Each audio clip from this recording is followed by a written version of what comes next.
Hey, Jill, welcome to the show. Hi, thanks. Thanks for having me. I'm excited to be here. I'm excited to have you. Would you mind just introducing yourself real quick to our listener? Sure, yes. My name is Jill Simonds. I am founder and CEO of Savvy Strategic Partners. We are a full service C suite focused on elevating business value through systems and strategies that enhance capital in the business, grow the value of the business. We have an experienced collective of executive leaders across the core functions of operations, revenue, and finance, executing sustainable growth and maximizing value for business owners. I love it. And, we're going to dive more into this, but, people know me that are listening as a fractional CFO. So that's similar to what you guys Mm. do, right? Just expanding beyond to multiple Mhm. dimensions of a company. Absolutely. Yes. So we have fractional CFOs on the team as well, across CMOs, chief operating officers, and now I've started incorporating as well CHROs to cover human capital and HR in the business at a fractional capacity. Okay, Yep. great. And tell me more about, I want people to frame what it is you actually do and where your expertise lies, because I know Hmm. we're going to get into a little bit more of the tangible topic, but I want to dig into like this concept of hiring the fractional help, because I think that this is either completely foreign, people didn't know that they could do this, or they think Right. it is too expensive, or it's beyond their level of business. So could you tell us a little bit about where clients Mm. typically are at when they call you in terms of the problems they're facing, their level of maybe revenue or profit, or overall Hmm. size? Like, who is a great candidate to consider fractional help? Yes, that's a great question. So we are in the phase of liberators, liberating the business, right? So a lot of what we're hearing when prospective businesses and owners come to us, they are frustrated, overwhelmed, and oftentimes in pretty significant growth stages, right? At a momentum and a speed where they're feeling out of control, whether it's, being tied down to specific things in the business where they, don't have the leverage and the personnel and expertise in that area to offload it successfully. They're kind of at a growing pain, and we come in as maximizers, liberators, in those phases of business. Oftentimes, I like to say the fractional model really positions us well to be a bridge, right? It is a bridge and a step from current state to what is ideal, kind of best in class, whether that's operational efficiency, the health, and all of those components of the business. The expertise, yes, it's going to be worth its weight in gold and value, and maybe there is kind of um, a distinct understanding then of the costs that are involved still with a fractional leader, Hmm. because you are getting the value and expertise of somebody who has been there, done that, as opposed to probably what you might be able to get at a much lower salary rate for full time. But are they going to be that true ignition that your business truly needs at that stage to then take that business to the next level, elevate the business to a position then where it's more suitable to bring in and be able to afford that position at a full-time caliber.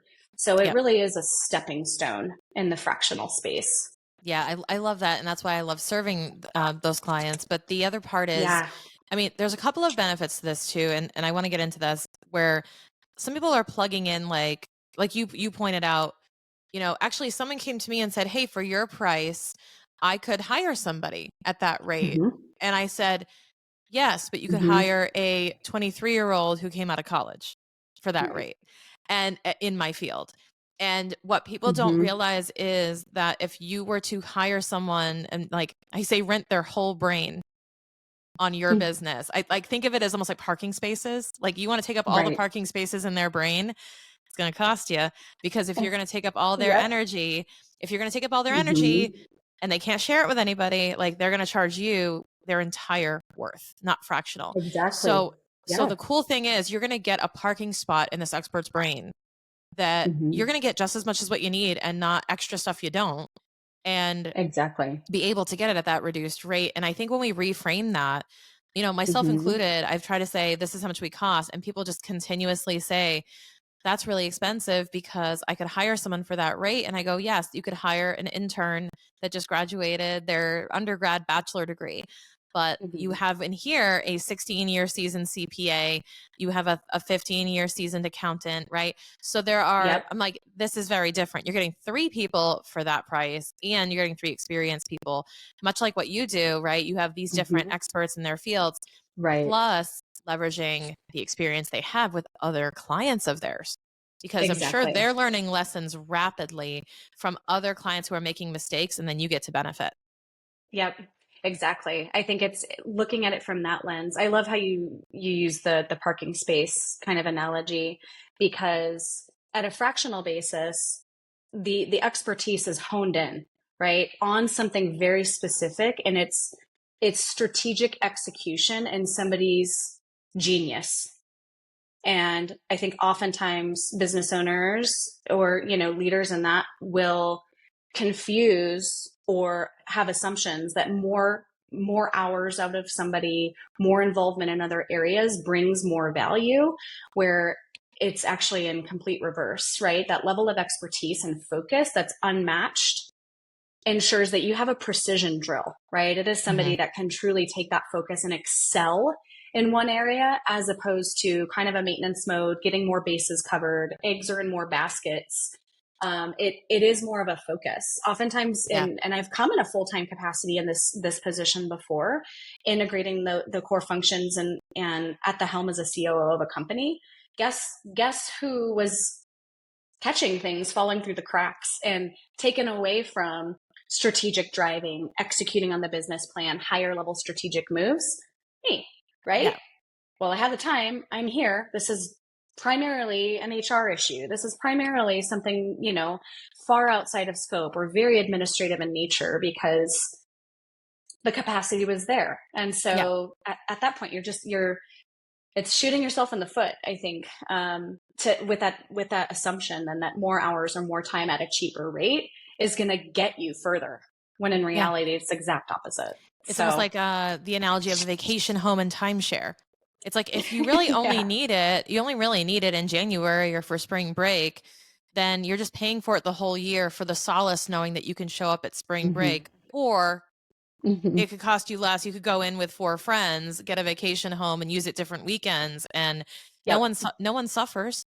You're still using it Right. the way you would anyway, and getting the benefit out of it at a lower cost. And I think that reframe is key. And I want you to listen to this and understand, like, that's what we do, right? It's not about, Hmm. an expert trying to sell higher level services and just try to charge a higher fee. It's about delivering that value to the people who typically would be able to hire that person full time. Right. Yep. Yeah. Exactly. So I'm glad we cleared that up. Though Yep. that's basically the fractional model, Yeah. and I love that you cover all the gamut of all of these different roles and functions, because I know we Hmm. highlight the CFO area as a CPA. That's where I live, but like Yeah. I love working with other fractional executives because I just love that like Hmm. collaboration and coming to the table.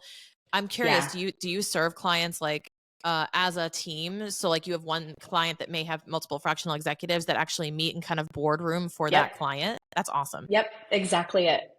Oftentimes, especially in my role, and this is what propelled Savvy Strategic Partners in its collective to come together, was that so often stepping into a business, advising that business on growth stages, integrating systems, it's very evident early on where there's weaknesses, gaps in the leadership team. Sometimes that might even just be the fact that it's completely void of an expert to begin with. The visionary owner of the business has sat in that seat, has worn that hat for so long, right? And we're constantly then sourcing talent, building out first what the structure of that leadership is going to need for the business to, begin moving in that forward momentum.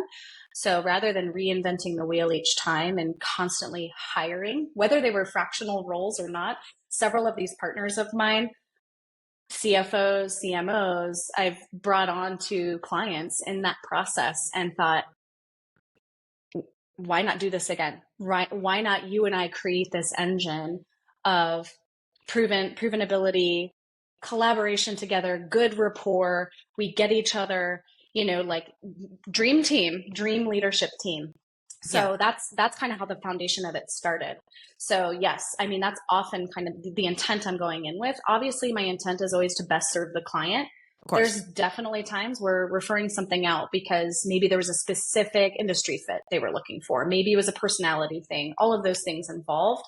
But if the basis of the values are core and ingrained as people that I would hire again and again, then we're working together on multiple accounts together. Awesome.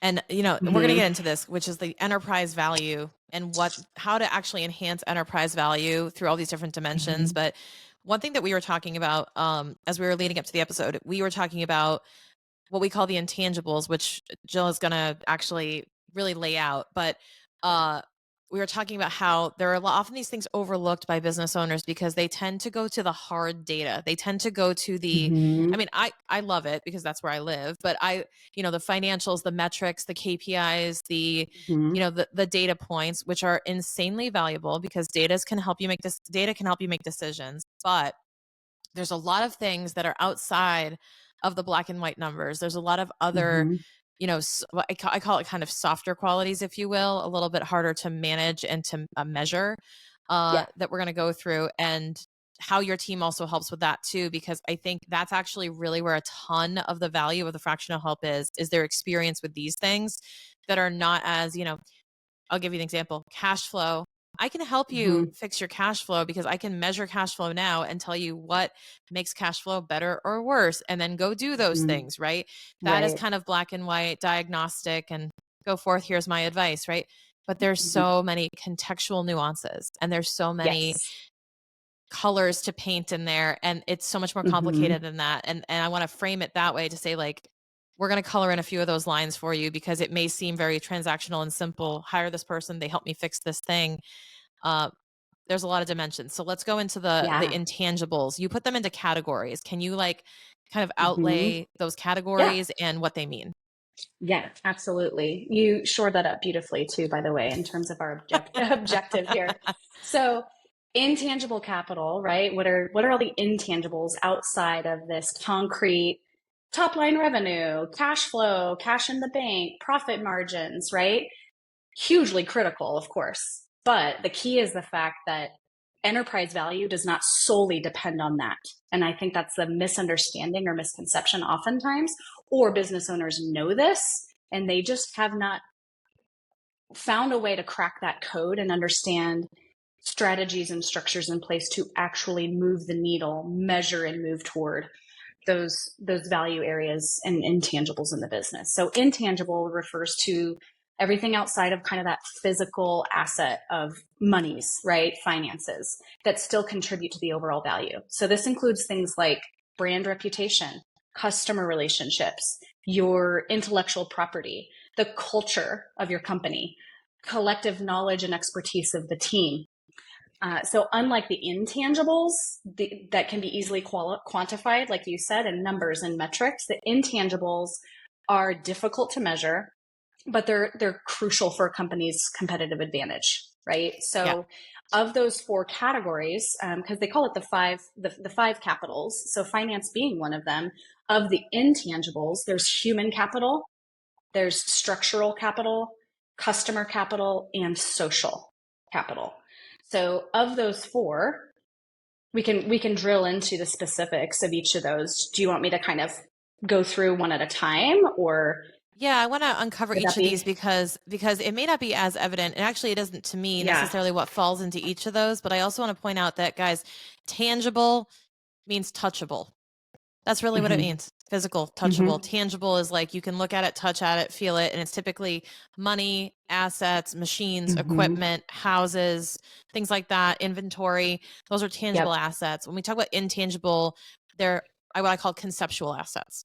So they are Yep. valuable, Exactly. but they exist in our imaginations, or they exist in our hmm perception of value. So it's your customer list, your client relationships, your the level of experience of your team. I believe, like, would you consider SOPs part of like kind of that intangible value, like how well they're documented, right? Systems and processes is all structure. Okay. How does the business run? Mm-hmm. Right? How does the business run like a fine oiled machine? Because all of that, there's so much tied up in founder dependency. That one's huge for that. Yeah. Your human and structural capital to release dependency of the business owner. If something happened and tomorrow you fell off a cliff, how would your business run, right? Like Hmm. how much dependency on the founder is required for consistency and performance in the business. Those are standardized operating procedures, systemization, and a tool set then that allows the team to confidently and capably Consistently. run the business. Yeah. Yeah, consistently. Thank you. Yeah. So that's a good example. I love that. So let's go through each of the capital categories and just kind of unpack like what that actually Okay. means for the person listening, like how they Mm-hmm. can see their business in this definition and identify what components of their business fall into these categories and where they may feel like they have the biggest deficit. Because, by the way, disclaimer before we go into this, nobody has all this shit figured out. Like, nobody has a perfect capital account, if you will, in all of these categories. If you do, good on you, but I feel like there's always an area to improve on, and the way that you've laid this out, like there's going to be something you're probably going to want to work on. Mm-hmm. And if you can walk away from this episode saying I really want to walk away learning more about this, we win. Mm-hmm. So Absolutely. let's let them figure out and Mm-hmm. plot where their best attention goes. So let's unpack the capital Yeah. categories. Yeah. All right. Sounds good. Yeah. And to that point, it's iterative. It's never set in stone, right? Right. You may excel in one area of capital and have to circle back to it. Things change, businesses change, the environment changes. Hmm. People, constantly when we're dealing with people and managing people energy, human energy, it's a constant area of need. So Yep. human capital, starting with that, it is the foundation of a team, right? A formidable team that can manage and lead the business. So critical areas within human capital involve development of your team. They should have the skill set and will to excel. Do you have the right people on the bus? Do you have the right individuals, skill sets, unique abilities, core genius in the right areas, functions, and roles in the business? So that's your human capital. It's measured by things like their skill set, competencies, um, performance, turnover rate, right? What's the health of your team from the standpoint of internally? Any industry benchmarks that you can compare to that make your company stand out as best in class is all measured within that human capital. And then the human capital category, right? Would you say, and you laid it out there, that this is the desired state, right? That Mm-hmm. you have everybody in the right seats on the bus and that they're fulfilling their Mm-hmm. roles successfully. I always feel like it's a little bit of a game of, there's always going to be like one or two, and it's like constantly changing Mm-hmm. where, okay, so they have to be challenged all the time that they're accomplishing their goals, right? They can see their vision in your company Mm-hmm. and that they're committed, right? But then there's also that degree of, and I think we're going to get to over reliance on those people probably in the structural, but and or Exactly. maybe in here, but like if there's the single point of failure, does that qualify Right. under human capital where it's like, are people Mm-hmm. cross trained, and are we able to cover for Susie when she goes out for a week, like that type of stuff? Mm-hmm. Mm-hmm. Okay. Absolutely. Yeah. At what degree can you measure the capability within the team, whether a Hmm. capacity standpoint within the team, that not any single one individual is heavily relied on, because what happens in the event that anything happens to anyone, right? If that is solely dependent upon any one individual, their mind, their knowledge, their institutional knowledge, then that deteriorates the capital in that area of the business. Because now without Susie, we can't actually accomplish this. Nobody knows what to do. That's Yeah. a problem. Or over reliance in the form of, I look at it as, I was helping a client with this the other day. They wanted to hire essentially a really high functioning VA to do a lot of different things. And I said, while Mm-hmm. that might be cost effective in the short term, if that person leaves, or even if they're a full-time employee, if that person leaves, you've lost three Mm-hmm. functions of your business. Like the functions that person is doing all stop. And it's kind of a, what do you call it, an over concentration of risk in my mind sometimes when you have Mm-hmm. that person with too many different hats they're wearing. including the key man, including the founder, right? Is if something should happen to you, we've lost these three different functions as opposed to this one concentration of where they were spending their time. How do you guys approach stuff Mhm. like that? Yeah, that's a great point. What comes to mind for me, yeah, similar situations. I mean, this is often the case in scaling entrepreneurial organizations. Several people are sitting in multiple seats wearing multiple hats. So that risk is there. And at any given point, if you're, always love the analogy of like, if you're sitting on two seats, you're half-assing both roles, right? Literally. So you're literally spread out. And so the impact then with any one of those is a little limited. But I would say a solid approach to this is if that individual has the capability to see things from that 30,000-foot view of this also being a stepping stone, could that individual be capable of institutionalizing the processes, systemization for each of those roles well to then delegate it well? Then there could be kind of a strong transition point. Mm-hmm. But if it Yeah. truly is, we're delegating all of these functions, all of this, kind of widespread array of responsibilities in the organization to this one person, then you're running the risk then of it landing there and not going anywhere. But in certain scenarios I've worked with in leadership teams, maybe somebody's kind of spread over both marketing and operations. They Mm-hmm. have maybe an allegiance and a stronger skill set in one or the other. And Mm-hmm. so then it's a matter of, okay, if we're looking at a growth plan and a path to fill this seat, even if it's fractional to start, maybe neither of these are technically even full time yet. That's great. But all of that knowledge, processing, and ownership and institutional knowledge that individual has needs to be, you can't just bring someone in and say, here you go, right? So if they have that capability, they have that skill set to kind of build it as they're managing through it, then that takes a huge lift. It does. It takes a lift in a way that can be delegated effectively in the organization. But I mean, if it is truly a VA, depending on what your costs abilities are with that too, you're going to get what you pay for. Yeah. Or just So any sort of like jack of all trades, type of person yeah. who's like a really good operations manager and they can do, and it's not a question of capability, but it's also a Mm-hmm. question of, do you want to concentrate all of those activities in that one And single source? And then mm-hmm. if that person is out of commission, now Mm-hmm. you've lost the channel to all of those different things for that period of time, as opposed to mitigating a little bit of risk by hedging that and having different people own different Mm-hmm. aspects and maybe they're in a supporting role in those different areas, something like that. Exactly. Yeah. Oftentimes, rule of thumb within the entrepreneurial operating system as well is no more than one larger people change in a quarter.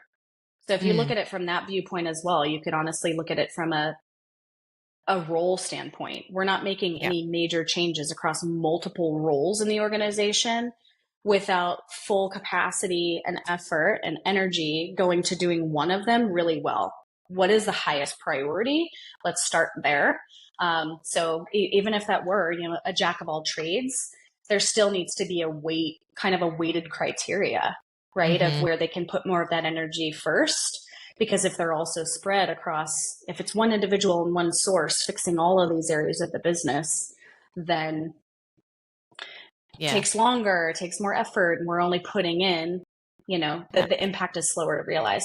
Yeah, there must be a prioritization that has to happen too Mm-hmm. at some point because you can't do everything exceptionally well. To your point, you're going to half-ass Yep. or quarter-ass a bunch of stuff. Um, Yeah.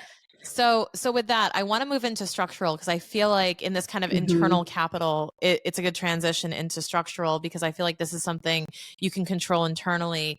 Along with the people, this is where we kind of touch on the SOPs and the Mm-hmm. systems and processes, right? Yep. Okay. Yeah, exactly.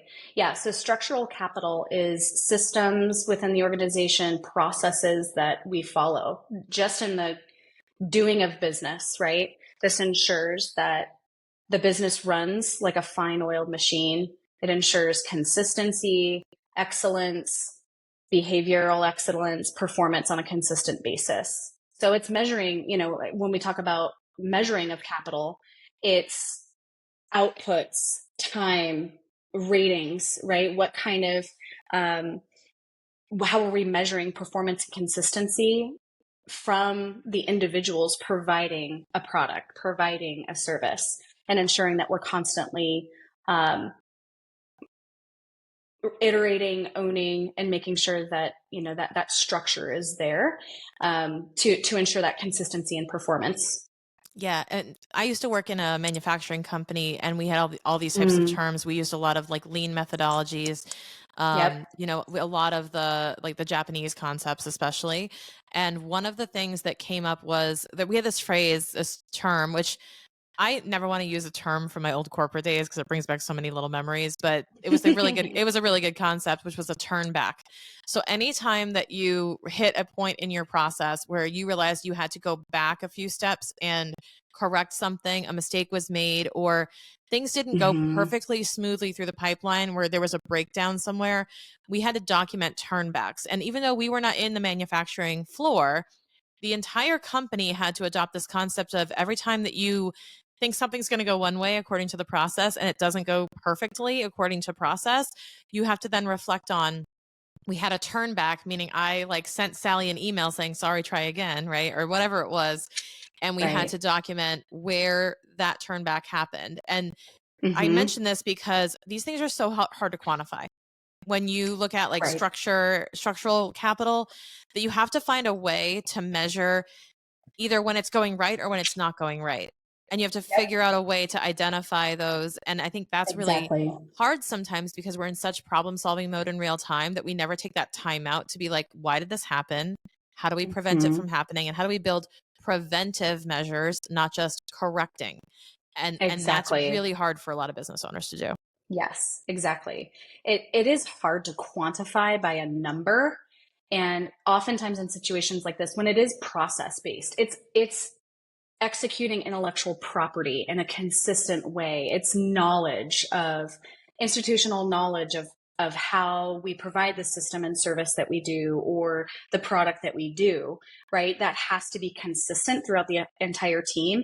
And it's not necessarily measurable by number. It could be something as simple as measuring by yes, no, right? So this is oftentimes where things like procedural checklists across every touch point can help us measure, are these things consistently being done and by whom, right? Who owns those? Who owns ensuring that this is consistently followed? And to your point, when we're constantly having to backtrack in reactionary response to something breaking again, something not going the way that we planned it, we have to move it back upstream. We have to determine predictively what needs to happen here to ensure that this now gets done consistently every single time, who all needs to know it, who all needs to be trained on it, who's missing this knowledge base, right? To where we're consistently seeing it drop off at this point. It is measurable, even if it's not necessarily quantifiable. And so that's kind of the distinction there that's helpful to incorporate in terms of measurables. Yeah. And thinking about, okay, so we've covered human capital, structural capital, Mm-hmm. which I feel like are a lot of the internal operational pieces. Yeah. Now, the other two, let's dive into those. Was Okay. it social and customer, if I remember? Correct. Okay, Yes. let's talk about Social and those in customer. whatever order makes sense for you from that transition from structural. Sure. Yeah. I mean, these both really go hand in hand as well. So you've got the Hmm. human and structural, a lot more internal methods operationally within the organization. Customer social capital is a lot more measurement external to the business, and it involves how things run internally as well. But this is a measurement of customer being based on loyal, dedicated customers, right? What are the optics from Hmm. that standpoint of loyalty to product or service? These are measured by the biggest believers in your services, right? These are the individuals that are referring, that are, raving reviewed customers, creating a base of loyal dedication, retention, all of those aspects in the business. So Yeah. that is a lot more externally measured, right? And how the business is perceived. from that standpoint. Yeah, I was just going to say, it almost feels like the first two we discussed are internal perception, and then the external Uh-huh. perception are these two. It's just how your business is Exactly. viewed from the stakeholders inside of it, which are the people, and the Yep. stakeholders outside of it, your customers. Yep, Yep. absolutely. So we're measuring things like customer loyalty, Hmm. retention, their satisfaction, what is their experience, any sort of ambassadorships, brand advocacy, lifetime value, right? What's the length of time that's measurable within the company? So a lot of these have a little bit more quantifiable metrics within them as well. But it's all relationship based, and the perception of the company and its services over length of time with its customers. And with lifetime value comes like recurring or reoccurring offers, right? Correct. Or repeat. Yeah, Yeah. recurring or reoccurring, whether it's recurring revenue, how long are they a client? How long are they a customer? Do they repeat, right? Are they repeat buyers? Is that relationship and transfer of trust there that's evident that the majority or healthy portion of customers have purchased more than once from this company before? And are they recommending it? Like you said, are they advocates for your Mm-hmm. brand? Are they out there like, boots on the ground, recommending you to other people and driving referrals? I think that a lot of those don't Absolutely. get appreciated enough. I think people are, a lot of Mm-mm. business owners really hustle toward the revenue markers and the sales, but so much untapped potential in truly understanding where you stand with your customers and how they perceive you. And if you can treat that, I find that it's a really worthwhile way to spend your time is to go double down on making your existing customers really happy. Don't dry up your sales Absolutely. pipeline by any stretch, but I Right. truly believe in the power of a really solid word of mouth recommendation for a lot of businesses right now. Absolutely. Especially anything in B2B. And Yeah. that's a key tactic. And I think there's often this perception that new revenue is always good revenue, and new growth. They can be so focused on growth minded, right? But what if the health on the back end is so poor, you're essentially creating a revolving door, right? Mhm. If there aren't mechanisms in place and focus on that customer loyalty, reducing churn, stabilizing your revenue with your existing business and existing clients, Yep. growing methods of getting more word of mouth referrals and that credibility, then the growth won't matter, right? New customers and Yeah. new revenue coming in will not matter over the length of time. It is a long-term game. Yep. Are you also looking Yeah. at like how so I see this actually fitting in as like becoming market proof, and here's why. Because I know several Hmm. business owners. Let's use business coaching as an example because I see this all the time. They Okay. sell a service, a professional service B2B, and Hmm. they know they have to acquire new clients constantly through Facebook ads and through content and through email and through whatever. They're trying to enroll people into these different programs or services, but there's no Hmm. continuation. It might be a 12-week program or it might be a fixed period of time. And then there's no continuation program or alumni program or any further support. It's kind of like Right. we will take you on the bus from stop 1 to stop 7 and then you got to go find a train or you got to figure it out. But Hmm. I said when you can take them down and feel them make them feel supported on the Right. journey beyond the initial thing, it increases lifetime value, it keeps them loyal to you, and it allows you to grow with them and evolve with their progress. I think a lot of people Mm. miss the opportunity to solve the next problem of their customer along with Hmm. the current problem. And then they find themselves constantly having to replenish that pipeline of people with the current problem. When in reality, the Absolutely. people who you solved it for love you for that, and now we Hmm. have to keep either them in the pipeline and upsell into something new, or we got to be pushing for them to send more people into the pipeline that have that problem. And I think that's Absolutely. a huge opportunity missed for a lot of business owners. Agreed. Definitely agreed. I think from that standpoint, if there is the way we're kind of solving this is if there is there's a lane we're staying in, right? Right. Like you're not going to venture too far into scope that doesn't align with your skill set and unique genius. So Right. how do you create kind of that landscape where you can partner in a way, Yep. then you have resources in your back pocket? Oh, they need advisement on this. How can we build something together? How can I then partner on, for us, for example, in the event that we've moved the business to a point where then a full-time role makes more sense, It's not a, okay, good luck, see ya, this is where we Right. part ways. Peace out. Yeah, it's like there's so much knowledge built within having served in that role before. They need somebody full time. Again, the best interest of the client, right? We're in the best Right. interest of making sure that they're successful.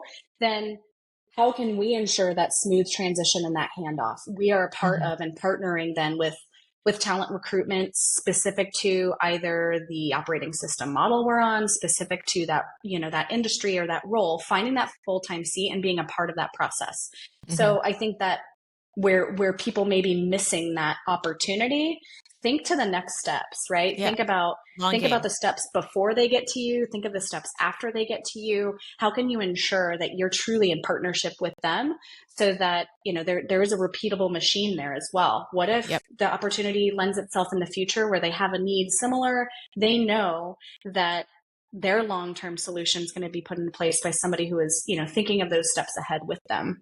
Yeah, and if you've molded your offer or your program or your, the delivery of your product or service into a puzzle piece for the Mm-hmm. next person or the next provider, like going back to this, that is an intangible.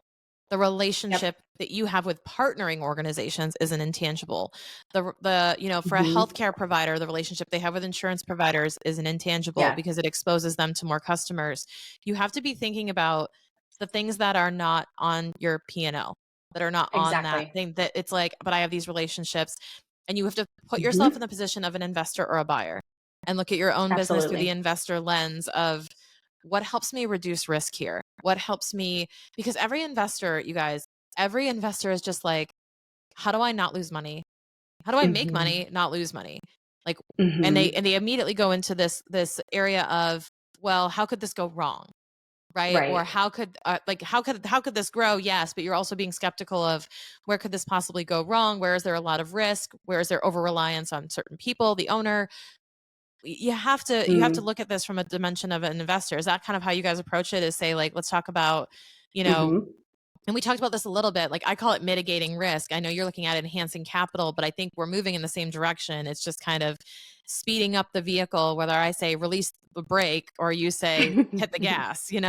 Right. Yeah. I'm more like pedal to the metal kind of Yeah, girl. exactly. So Right. yeah, I like that. Well, because they go hand in hand. I think it Right. depends seeing the glass half empty versus the glass half full. There's individuals that are more driven by by that perspective one way or the other. Right. So it's good to understand and distinguish between the two, but definitely when it comes to investors and external resources and where there's investment in the business is definitely more on the risk side. So that makes sense, right? They're there to really mitigate the risk to them, to their stakeholders, et cetera.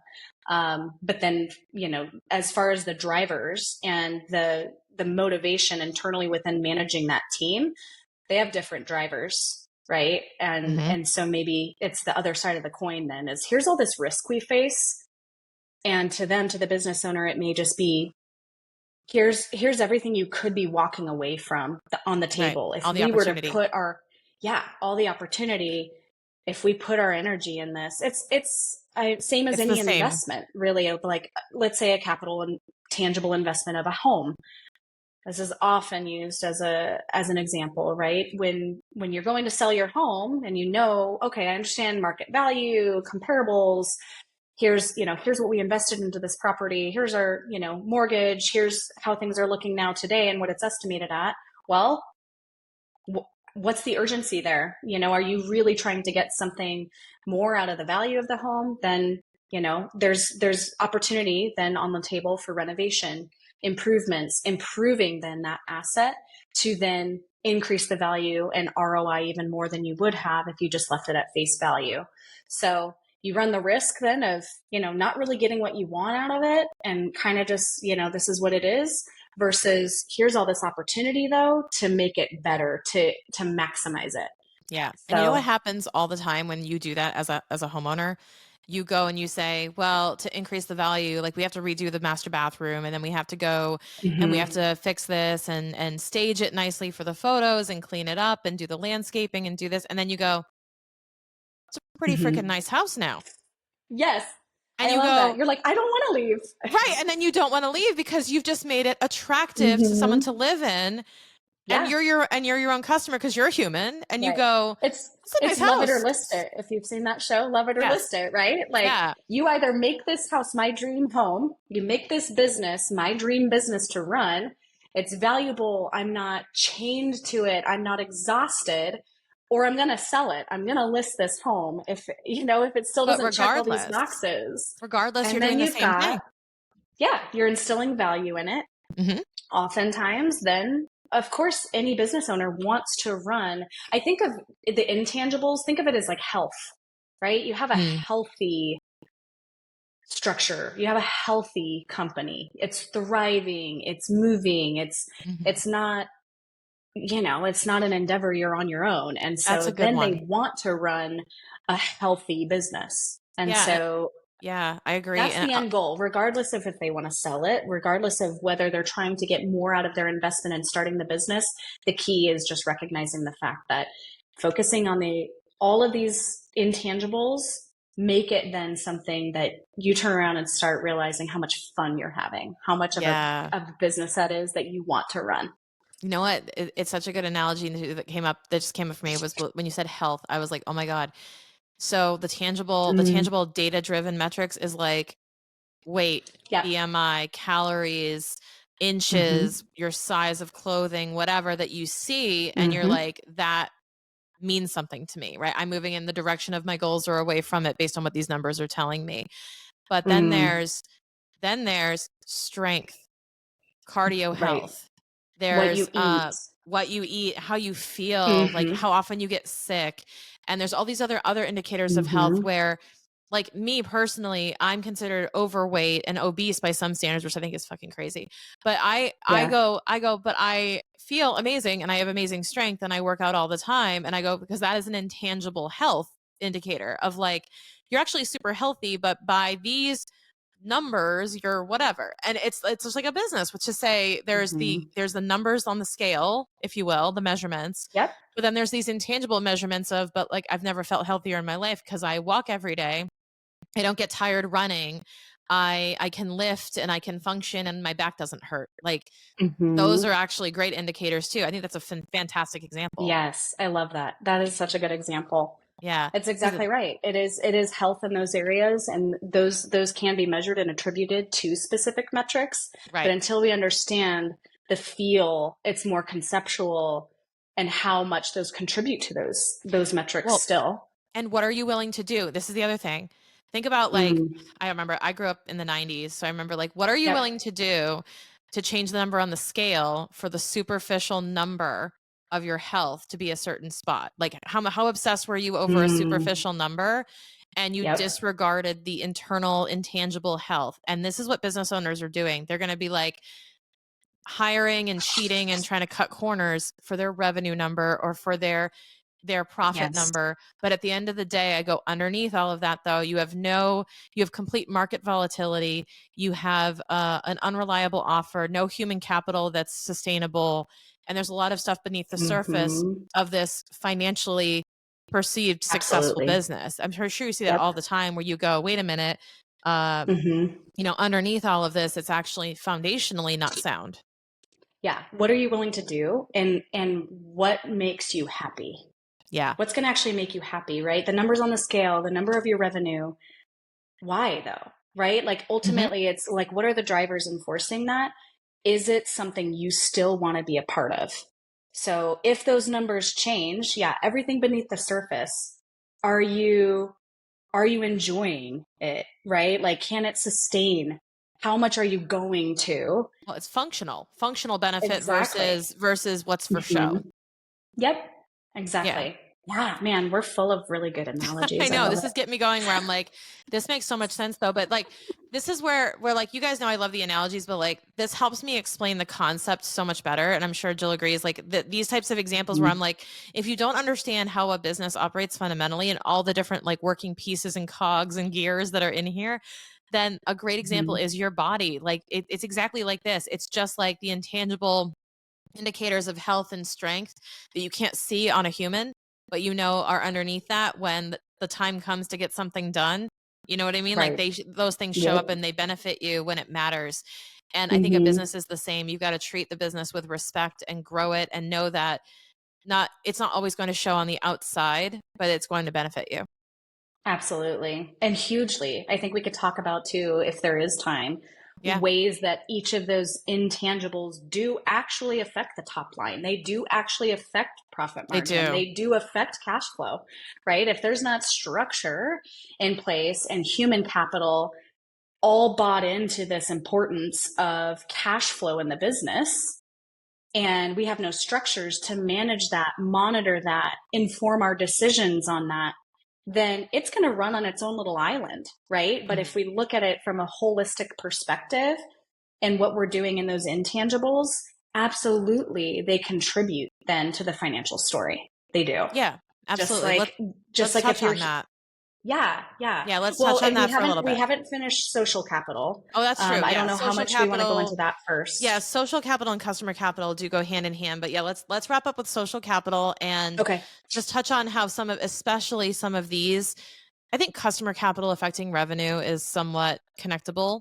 But I think that Mm-hmm. some of these other areas, they feel like costs as opposed to revenue drivers. So I want to make sure that we touch on Mm, how they do actually affect top line. Let's go into that and close yeah. in with social capital. Okay. So Mhm. social capital is cultural, it's values, it's is there a vision and Mhm. core values in the organization that are truly shared by everyone, Mhm. especially the business owner, right? That's key.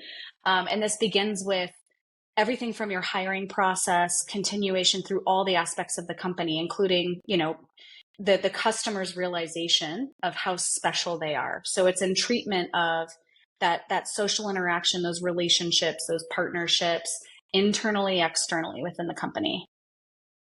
That makes total sense. Yeah. Hmm. That it's the intangible, it's the again, it's part of the external perception, but it's Yep. also it's how it all ties together. Like you said, culturally, core values. And like don't dismiss this, you guys. Like the core values is not just something you have to hang on the wall to like some type of badge of honor that you have core values. Like it should Right. be the traits that you exhibit on a consistent basis and people associate you with. And that's kind of going on with brand, right? And like the Hmm. association people have of what you stand for and what they can expect from you. Absolutely. Yeah. How can you develop a strong retention within the company and people that want to grow and take part and contribute to a vision if internally things are a complete mess, right? How they're treated, are they provided with opportunities? Is everyone truly aligned with a company value and a set of values that are modeled, that are, real, and it's not Mhm. just some facade? Right. That's really evident in things like your retention within companies, retention rate, hiring practices, ability to recruit talent, Right. and sustain that. Yeah, and it's being in touch with what people want out of these careers, but also developing them. But like you said, it has to be Hmm. congruent behavior, not just the fact that you have policies, Right. procedures, core values, right? But it's that you live them on a daily basis and that you are attracting the right people who align to them and you're kind of rowing in the same direction. Yep. Absolutely. I love Yes. that. That makes total sense. I Yeah. think that's super clear in Right. terms of the capital there, but I know that it's going to Hmm. be hard to measure this, you guys. Like it's really hard to measure.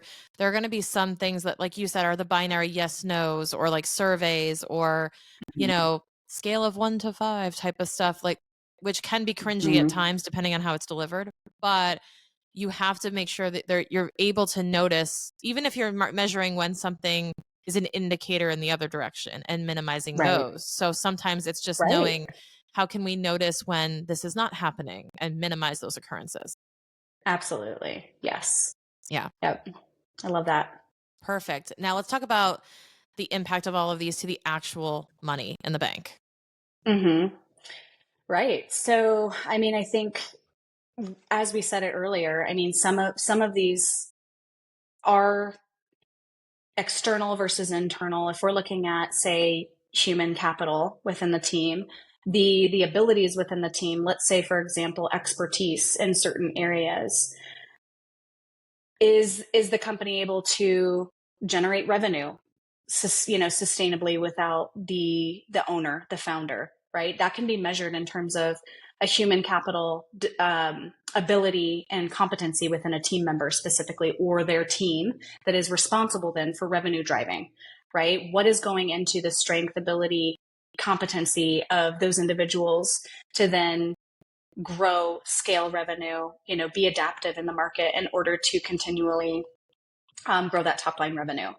So human capital ties in that way. Structurally with revenue, it could be things like, or maybe profit, right? Both of those. Are there systems and procedures, processes that ensure that we're maximizing where energy is spent? For example, if we have productization of services at a specific dollar amount, how much cost is going into that based on whether we're lacking the proper structure to execute it effectively and efficiently? How much cost is going into that revenue earned? We can adjust things from a structural standpoint then to improve the margins and the profitability of how we're providing service, how we're providing or bringing that product to market or to our customers. Yeah. Customer, then, you said it earlier as well, is like if we're creating a basis of loyalty, retention mechanisms, we have programs in place that capitalize and maximize our relationships with customers. There's obviously huge wins and tie-in with revenue growth and continual growth with recurring revenue, referred business, and then socially, similarly to human capital, right, is kind of how it's perceived. Are there people, is everyone within the business on board with that vision? Mm-hmm. If there's disconnect, if there's not buy-in, or if there's disagreement, or if vision just is not clear and values are not very clear, then you're running the risk, you're running the potential then that those in the business are not following to the same vision. They have different goals in mind. Maybe sales goals, for example, at that standpoint aren't necessarily in line, that individual not really in line with some of the core values. Are there things that are being sacrificed as a result of growth in those areas? Is it growth at all cost versus, right? So there has to be a balance in that, that directly then ties to its ability to generate revenue. Yeah. And what's so funny those are is some examples.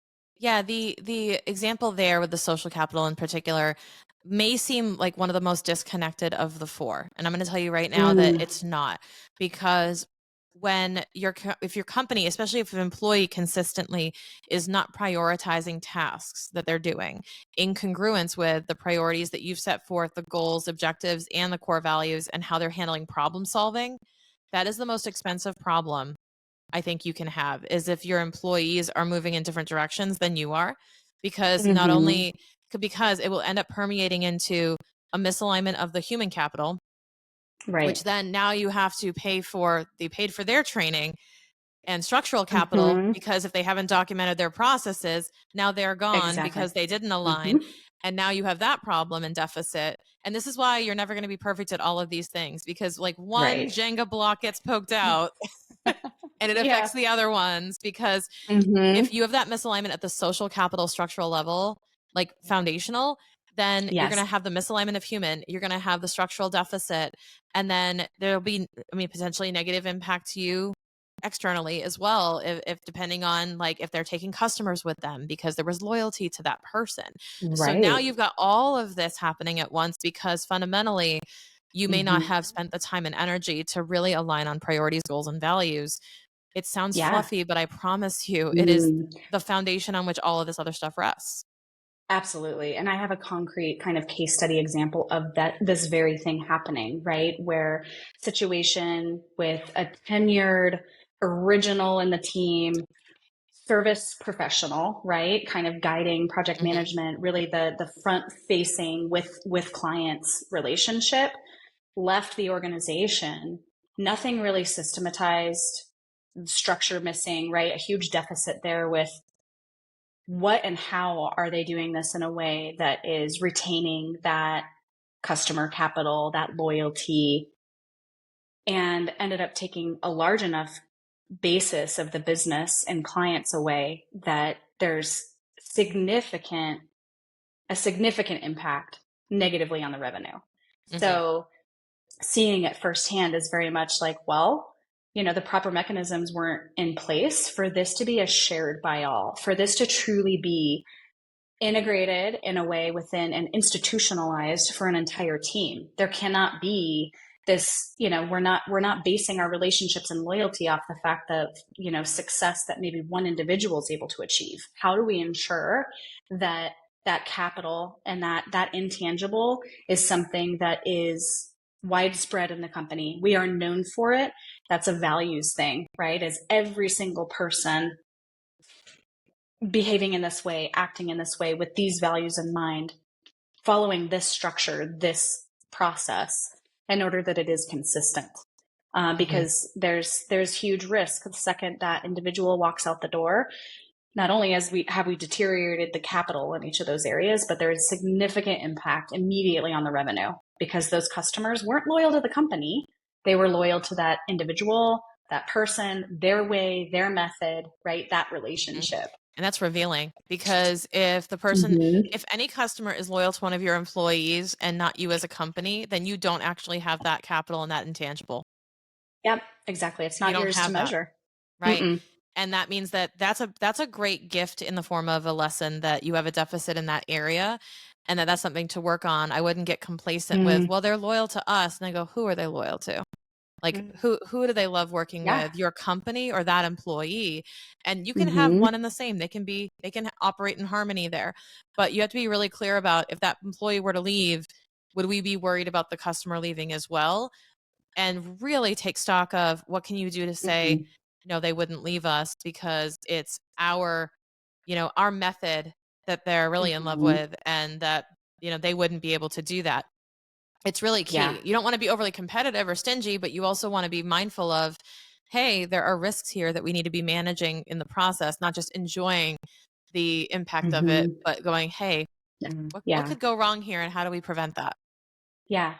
Risk standpoint, and then from the opportunity standpoint, there's so much opportunity in maybe this method. Maybe it's a founding member, right? Oftentimes it's someone that's like, we've kind of institutionalized this intellectual property together, and this is kind of the way that, and this person, for whatever reason, does it the best, or right. There's opportunity then to scale that. Yeah. So not only do we run Cross-train the or risk, expand. yeah, how do we cross train? How do we institutionalize this as capital in the business, as the way we do this? What training is needed from them? What documentation? How do we, and not even from the sense of like, let's get this out before, we run the risk of it going away, but for everybody to contribute in that same way. Here's how we can be seen and contribute to something at this standard. We're setting the bar here. But making sure that that's multiplied in the organization. There's a huge opportunity you leave on the table if you're just kind of dependent upon, some of the team or one person doing that flawlessly. We want to execute that flawlessly across the board. Yeah. And, Jill put it so eloquently, how she laid out all the different capital areas for the intangibles, but also we started this whole conversation talking about fractional help. And this is where, when you have somebody who can take ownership of some of these different areas, like finance, marketing, or like I call it acquisition, operations, fulfillment, right? Those types of functions of a business. When you have someone who can really take ownership of those areas, especially someone who's experienced and they can help you, you can then be relieved. Your brain calories are now opened up to think about these things, the other things that are maybe opportunities for your company to expand on, and say, hey, like, what is our culture here? Like, what is the culture I want to set? How do I want to be hiring this help? And like, I need help making sure my business is still running and making sure we're operating according to what we have for goals. But, this can help open you up a ton when you get that help to see what you don't see, and realize that there is so much potential to build and create a lot of this for you. We don't expect you to have all of this figured out, but if you're leaving this episode with a commitment to, I really need to think about that, and I have to set an intention on how I'm going to close that gap, then I feel like we were successful. You agree? Absolutely. Yeah, Awesome. love that. Now, how can listeners learn more about what it is you guys do with Savvy Strategic Partners, and get more information or resources from you?